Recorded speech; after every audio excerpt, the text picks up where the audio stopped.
Transnets and unions representing its workers have today gone into a second round of negotiations under the auspices of the Council for Conciliation, Mediation and Arbitration. But in the meantime, the strike continues and has also been expanded to passenger services. Last week, a number of miners, including Exxaro and Samancor, declared force majeure as they could not get products to port or onto ships.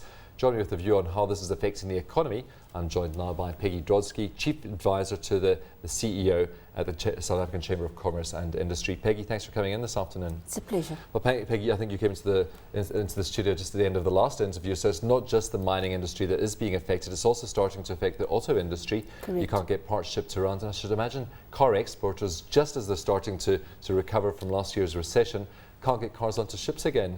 That's quite correct. We actually had a discussion with Transnet earlier this week, and they indicated that there had been delays, but they had been prioritising vehicles as one of the key exports, and they had managed to move 3 trainloads of vehicles onto ships.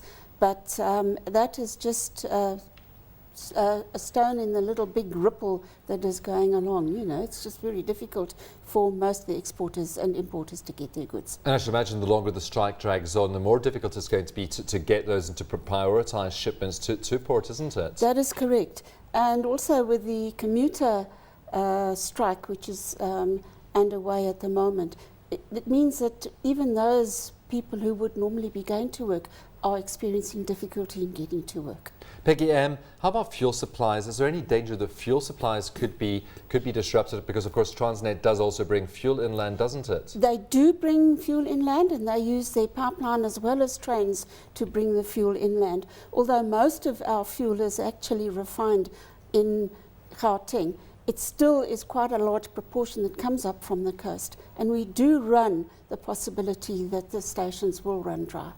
Now, Peggie, has SACI sat down and actually worked out what the economic impact of the strike has been or could be if it continues to drag on like this? We have tried to do an estimate, but it's been very, very difficult. It covers so many aspects of the economy, and also there is no indication as to how long it's going to last. And I think that the closest that we can get to is to say it's actually going to cost the economy billions.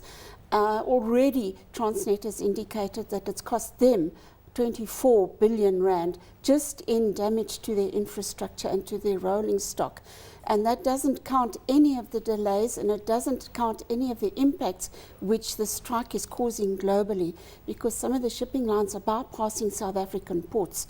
And that also has got a very negative impact on South Africa's image as a reliable trading partner. Well, I was going to ask about that, because it's not just the economic impact, it's also the reputational risk. We have the eyes of the world on us. We have Soccer World Cup 23 days away. That's right. And people are looking at South Africa, and there's been a whole host of other issues where they're looking at us and thinking, well, the trains aren't going to work. How are we going to get around when we're down there? That is exactly the fear that there is.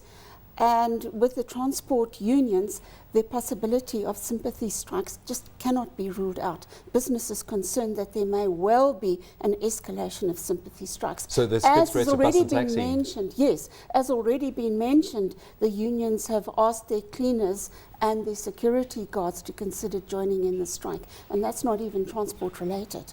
Peggie, do you think Transnet's gone far enough in trying to accommodate the workers' demands? Of course, they're asking for a 15% pay increase. Transnet's offered 11%, and of course we know inflation is currently sitting at 5.1%, so it's more than twice inflation what Transnet's already offering. That's right. We're concerned that over the board generally, with quite a large number of the strikes that have taken place, and not only the strikes but the negotiations, the increments have actually been in double-digit figures when our inflation rate is relatively low. So we are rather concerned about that as an impact on the economy. Whether Transnet has gone far enough or not is very difficult to judge, because we're not part of those internal discussions that are taking place at the CCMA and elsewhere. We actually do not have the detail of the package that has been offered. Media reports indicate a wide variety of issues that still exist, and we don't have the insight into what is happening there. We're almost out of time. Just quickly, do you think that the government needs to step in and get these negotiations moving forward with the World Cup just 23 days away? It's difficult to put government in that sort of a position, because they do have the structures in place that should be dealing with it, such as the CCMA. And it is very unusual for government to actually step in other than to urge the parties to negotiate in good faith and to come to a quick and speedy resolution.